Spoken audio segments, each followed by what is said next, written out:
Welcome back to About Her Brand, the podcast that's all about the business of growing your business. I'm Tisha. I'm a lead consultant with Rarity Creative Co., a company that exists for the sole purpose of helping you to deliver the right message to the right market.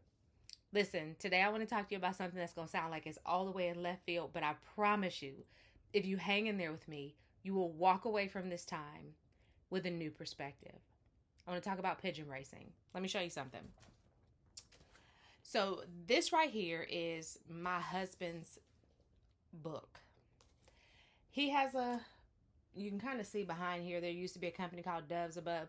We used to have white birds that we released at weddings, funerals, and other special occasions. Now we have racing pigeons. So his loft is called Red Wing Loft. It was established in 2021, so he's been doing it for about 3 years. I go to these meetings with him, and if I get technologically savvy enough, I'll put up some pictures. Matter of fact, what I'll do is I'll post some pictures on our website. So you'll go over to the website and you'll see them. Our website is Rarity, Rarity, Creative, Creative, co.com. I go to these meetings with him, and they are Pigeon Club meetings. And they're always super interesting. There's like the United Nations of people at these meetings because pigeon racing is a multicultural sport, okay?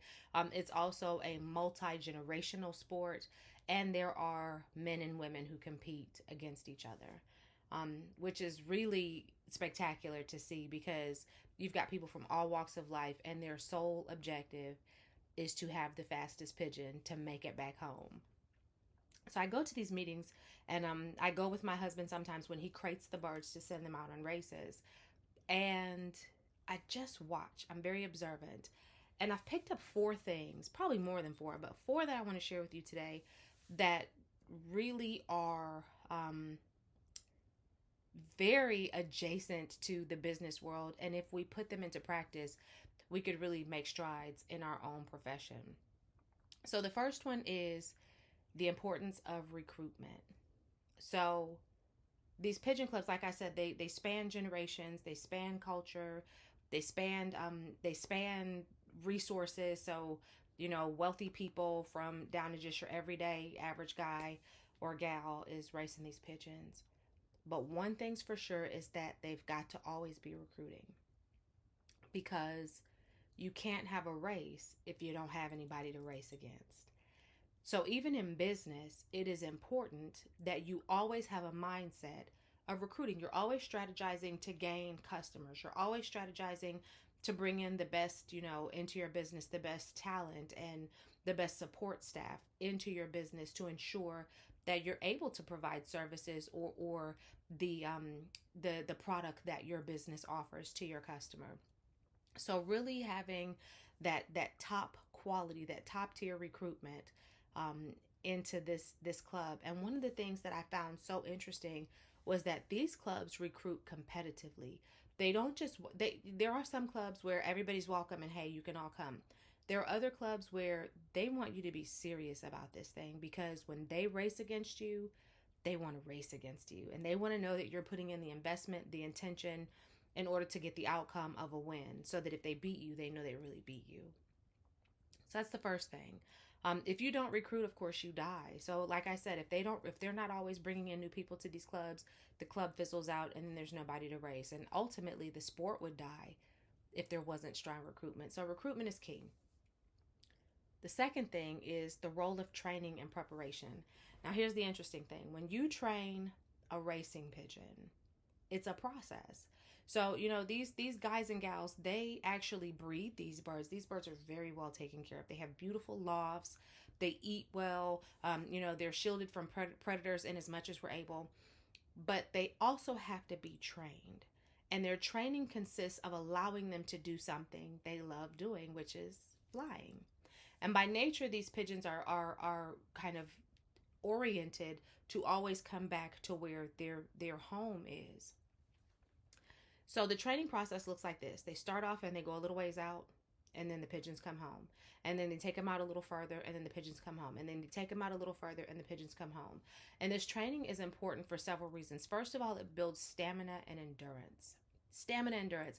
It teaches those birds how to maintain the course while they're flying. So it teaches them how to observe terrain and be able to identify how to make it back to home base, to see where key points are along different routes to be able to navigate their way back home. It also teaches them how to ward off and avoid predators. Because listen, there's some predators out there that are trying to get these pigeons. They are really great snacks for hawks, for owls, for fox if they sit on the ground too long. So, these birds have to learn how to survive. Now, let's relate that to our businesses. Training builds endurance. So, the more you train, the more endurance you have, the better you get at what it is you're doing, the farther you're able to go in your business, and you always know where home base is when you need to go back to it. Training is crucial. I'll tell you this, listen, I am constantly picking up a book to read. I read any, or I'll read, magazines, I'll read newspaper articles, I'll read Facebook articles, I'll go and read online articles. I will even read, I love books. I'll read books specific to my industry, specific to branding. I'll even pick up a textbook. Like I've got downstairs a really great business growth and development textbook that's a college curriculum textbook downstairs that I'm reading through. You need to always be training in your craft, because if you don't, you won't be able to keep up with industry standards. You won't have anything to offer your customer in the future if you're not training right now. Also, you need that endurance. You need to be able to recognize home base, and you've got to be able to ward off those predators. And you don't develop that muscle if you're not training. So, yeah, that's the second thing. Okay, so third, let's talk about collaboration among competitors. So I told you, they're always recruiting, and that these pigeon clubs really want you to be involved in the sport. They want you to be actively trying to win. They don't want it to just be, something that you just do on a Saturday to leisurely watch the birds come in. That's great, and you should enjoy the sport, but you should be in it to win it. And when they identify somebody who's in it to win it, when I tell you there's a camaraderie in this competition, they're on the phone and they're calling each other, because they've got these digital pads that clock the birds when they come in, and they send the results to everybody in real time. They're on the phone calling each other, hey, your birds look great. You really did a great job this week. Or, you got a target on your back now because everybody sees you're killing it. Or, hey, what's going on with your loft? You're lagging in time. Did you lose your birds? Like, what's going on? There's this communication that takes place between what other people may view as competitors, but it's friendly competition. It's friendly competition, and it also drives the point home that you can communicate with your competitors and be cordial, and you can still want to win. And you don't have to be nasty if you lose. Now, I've seen some nasty losers in pigeon racing that accuse people of cheating and, do all the things. But I've also seen those people who, when they lose, they're very congratulatory to the winner. And, they're asking for tips. Like, what did you do to be able to make sure that your birds could handle that headwind? And then I've seen some very gracious winners who very easily share those tips. I say this to everybody in business.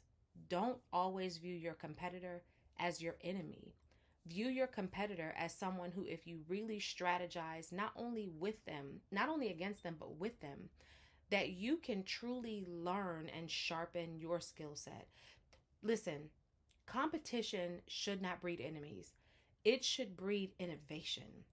You should look at your competitors, and you should always be looking at how you can innovate, and they should be looking at you in the same way, because that competition breeds that looking and wanting to build greater and build better and wanting to win. That drive to win breeds new ideas. It breeds new habits. It breeds new opportunity. It breeds innovation.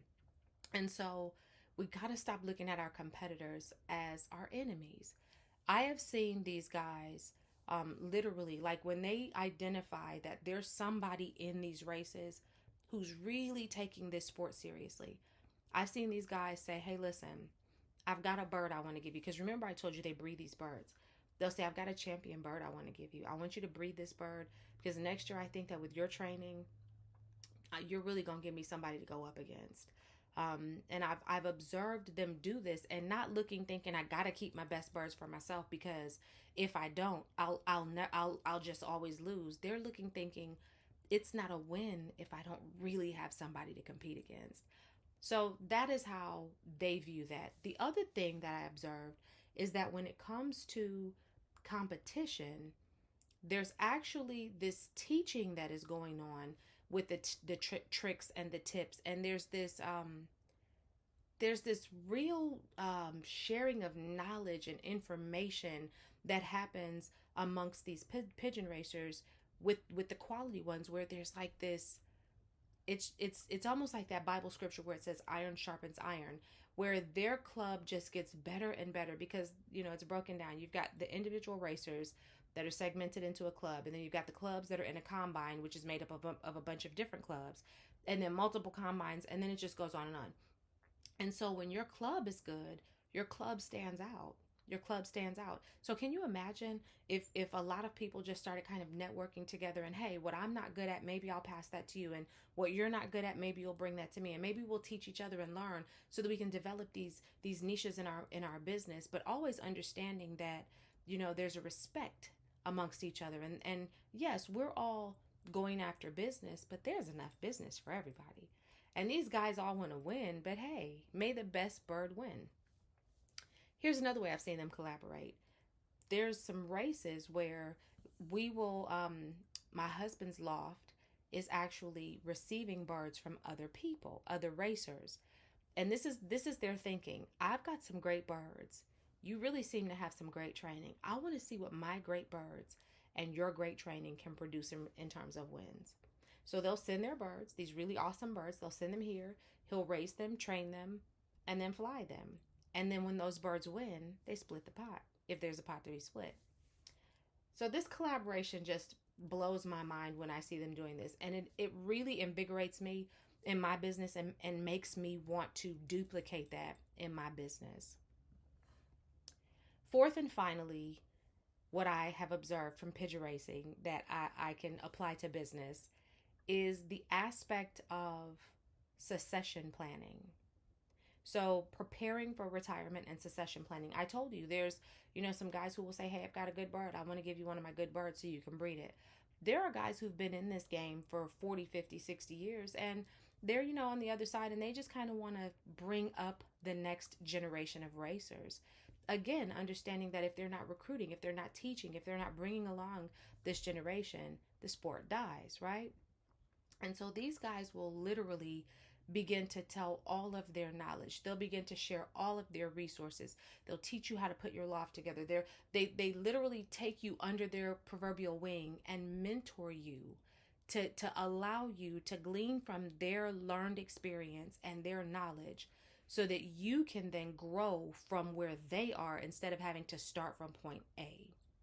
Can you imagine in business if we really took these mentorship opportunities and they function like that? Like, I'm going to take all of what I've gained over the last 20, 30, 40 years. I'm going to give you as much as you can grab hold of, and you get to build from my experiences. You get to grow from where I'm leaving off instead of having to start at point A. Just awesome. When I'm telling that story, I'm thinking about this guy. His name is Wayne. He's an older guy in the club. He's a veteran in the club. And that just makes me think about him when I think about that. He has taken my husband literally under his wing and said, I'm going to teach you what I know. And he's not just done that for my husband. He's done that for several of the guys in the club. So, there's a converse to this point, or another side of this coin, which is that in order for somebody to want to do that, you have to be the kind of person who they can teach. You have to be teachable. You have to be teachable.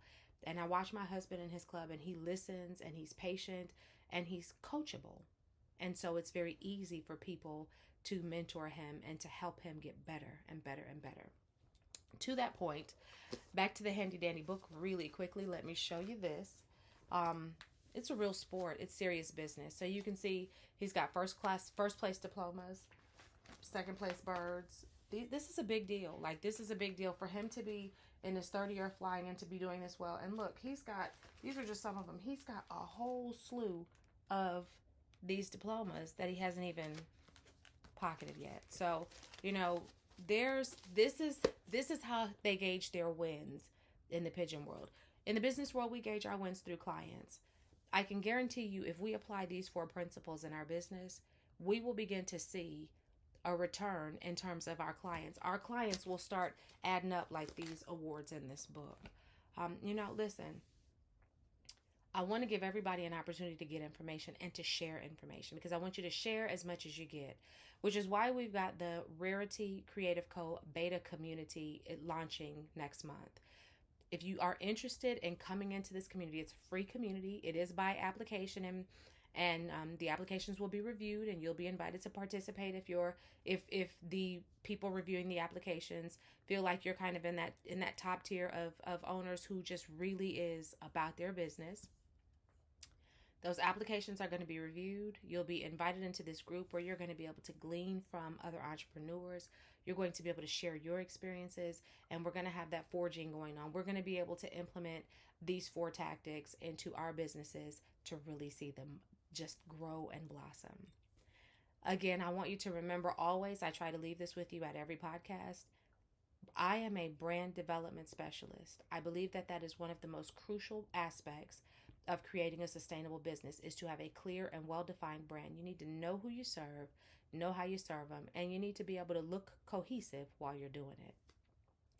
So if you need help with that, do not hesitate to reach out to us. Again, our website is Rarity, Rarity Creative, Creative, co.com. And on that website, you can find a community link. And if you go there and click on it, you can apply to join our beta community and become a part of these influential business owners who are sharing and receiving knowledge firsthand and able to put it into practice in their business to see phenomenal results. I hope that you will like, share, subscribe, follow, do all of the things, tell a friend to tell a friend, and make sure that you come back next week and check us out for another episode of About Her Brand, the business of growing a business.